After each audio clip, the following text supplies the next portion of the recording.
Hey guys, and welcome back to another Storytime video.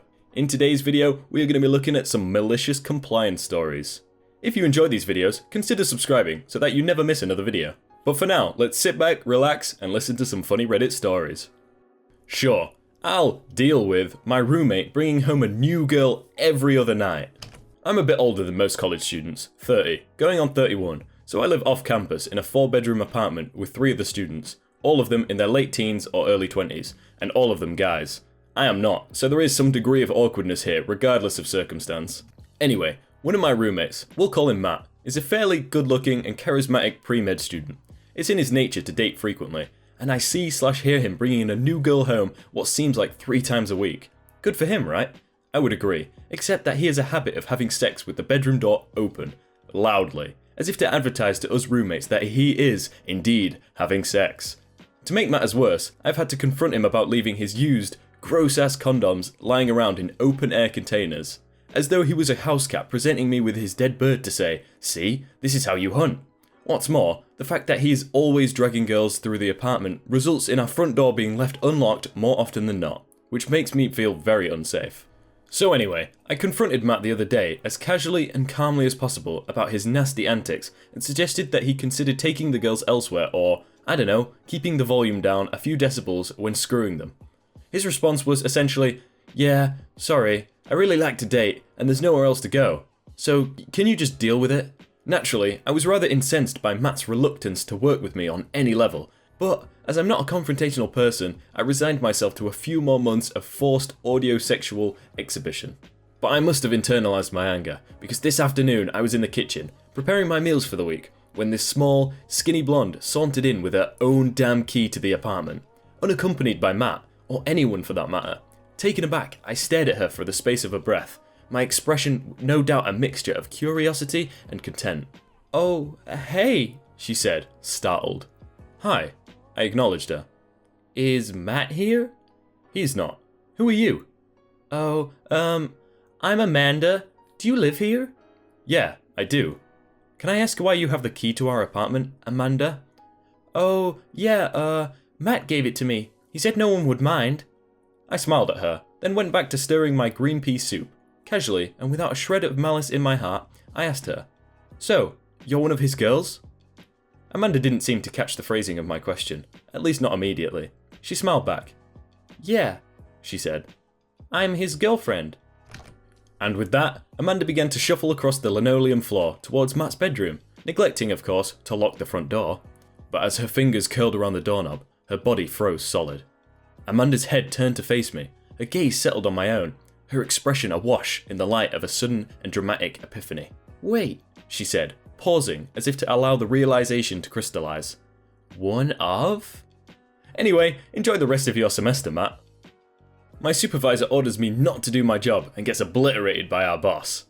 Hey guys, I'm a floor manager at a busy fast fashion retailer. I've posted about my awful supervisor in a few places, but basically, she's the worst person I've ever worked with.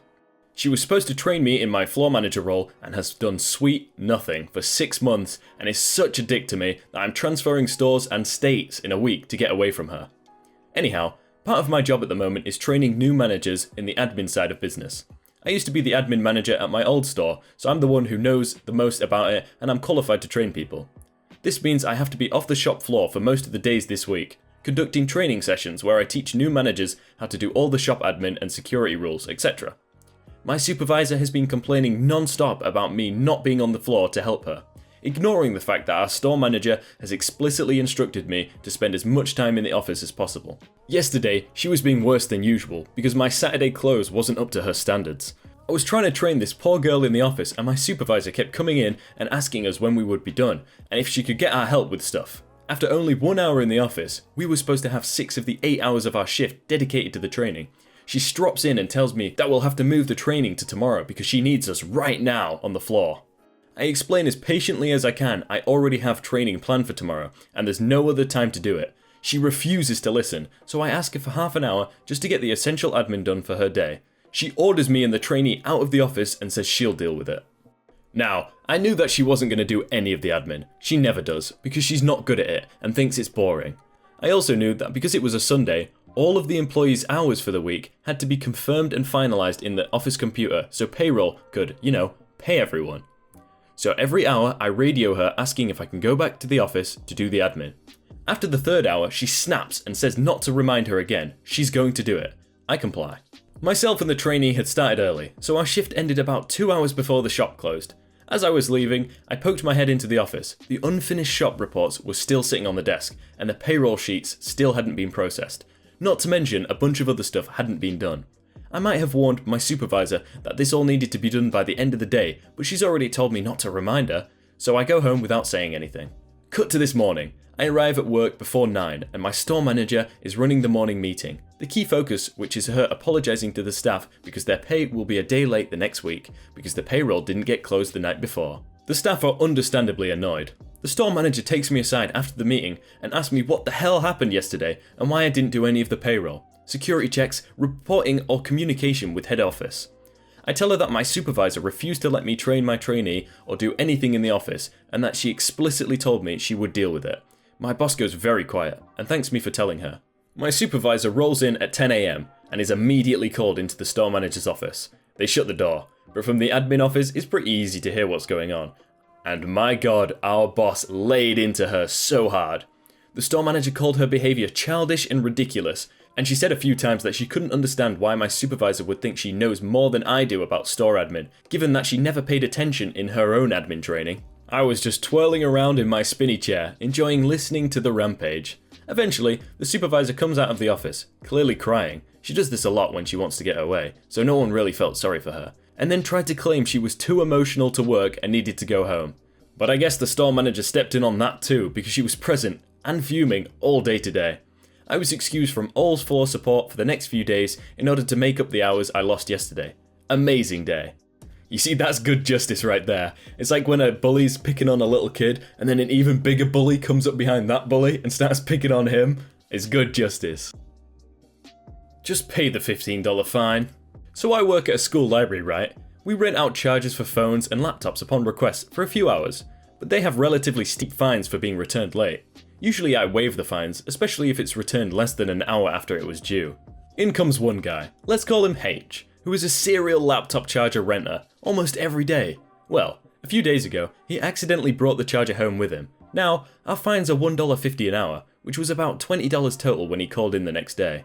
He asked me if he would be fined. I knew him, so I was willing to waive his fine, but I couldn't tell him over the phone because he might come back at a time when I'm not working, and some of the other librarians are less lax about fines. So I tell him, currently your fine is at $25, but if you bring it in, then we can discuss it further. I'm sure we can figure something out. He hangs up, and I assume he would be coming in. 2 days later, H comes waltzing up to my desk and sets a laptop charger down in front of me.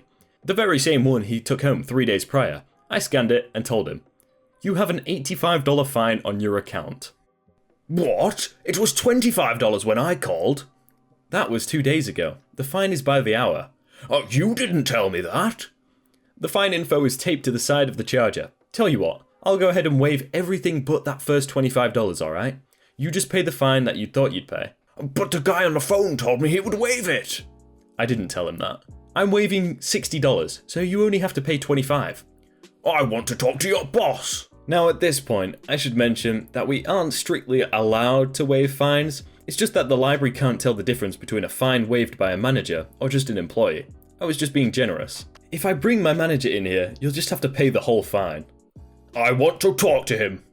So I bring my manager. After hearing the situation, my manager bluntly says, "It's an $85 fine. Will that be cash or card?" He stammered and walked out the library. It's okay though, he just can't check out books or graduate until the fine is paid. C'est la vie. Yo, $85 for 3 days. If you left this for like a year, you'd be paying like $13,000. Imagine that. Hey everyone, that does it for this episode of Malicious Compliance. I hope you're all having a really good day and that you enjoyed that video. If you're new around here, consider subscribing so that you don't miss an episode, and enjoy the rest of your day.